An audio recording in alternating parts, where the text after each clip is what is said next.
بسم اللہ الرحمن الرحیم۔ السلام علیکم ناظرین، 2 دن سے جو نور مقدم کیس کے اندر ظاہر جعفر کی ایکٹیویٹیز ہیں اس کے متعلق تو آپ بہت ساری ویڈیوز اور خبریں دیکھ چکے ہیں۔ میں نے بھی 2 مسلسل ویڈیوز صرف یہ بتانے پہ لگا دی کہ ظاہر جعفر نے اس دن جو عدالت میں کیا اس کے ڈیفرنٹ پارٹس سامنے آئے، اور یوں لگ رہا تھا کہ جیسے فرسٹریٹڈ ہو گیا ہے ظاہر جعفر، اور اس نے پہلے عدالت کو تنقید کی، عدالت کے اندر کھڑے ہو کے جج کے سامنے جج کو تنقید کا نشانہ بنایا، مذاق اڑایا بیسیکلی عدالت کا، اور اس کے بعد پھر اس نے جب عدالت نے اسے باہر نکالنے کا حکم دیا کہ پہلے روکنے کی کوشش کی، وہ نہیں رکا کہ اس کو خاموش کروایا جائے، اس کے بعد جب اس کو کہا کہ اس کو عدالت سے باہر لے جائیں تو اس نے باہر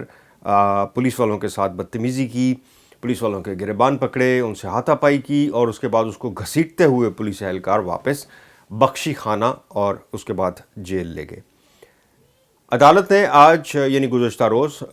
دو صفحوں پر مشتمل ایک حکم نامہ جاری کیا ہے، اور اب یہ بات سمجھ آ رہی ہے کہ ظاہر جعفر کا جو کچھ بھی اس دن پلان تھا وہ سارا کچھ پری پلانڈ تیار کیا گیا ہوگا، اور بظاہر یہی لگ رہا ہے کہ اس کو ایسا کرنے پر کہا گیا ہوگا۔ اس کی وجہ میں آپ کو بتا دیتا ہوں، کیونکہ اس دن بھی یہی لگ رہا تھا کہ ایک طرف وہ عدالت میں پہلے اس نے کھڑے ہو کر یہ کہا کہ جی میں خود مان رہا ہوں، سارا جرم اپنا قبول کر رہا ہوں، تو پھر تاخیر کس چیز کی ہے، پھر کیسے نقشے اور کیسی تفتیش اور کیسا ہیرنگز مجھے کیوں بار بار لایا جاتا ہے، تو آپ فیصلہ سنائیں اور مجھے لٹکا دیں۔ یہ جج کو کہا، اور جج کا بیسیکلی مذاق اڑایا کہ ہمارا سسٹم ہی سارا فارغ ہے، بالکل ڈیمیجڈ ہے، مجھے جب میں مان رہا ہوں تو پھر کس بات کے لیے مجھے بلایا جاتا ہے۔ بیسیکلی ظاہر جعفر میرا خیال ہے کہ بہت زیادہ فرسٹریٹ ہو چکا ہے کہ جب اس کو جیل سے عدالت لایا جاتا ہے،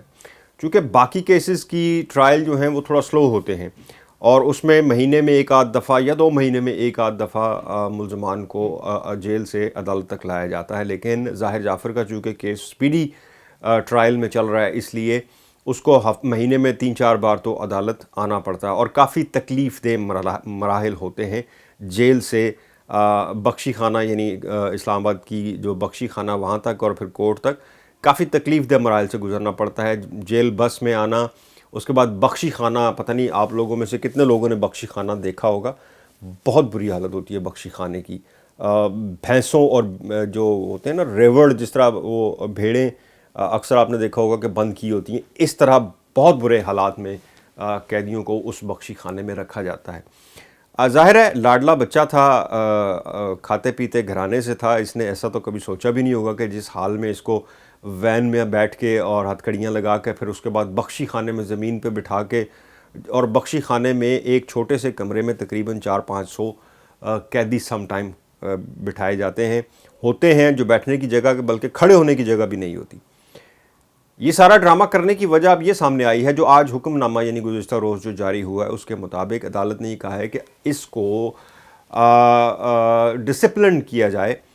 پابند کیا جائے عدالت کے اندر۔ اگر یہ ڈسپلن نہیں ہو سکتا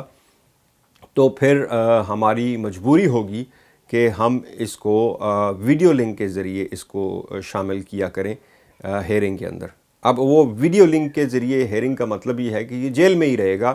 جیل میں ہی ہوگا، اور وہیں سے اس کو اس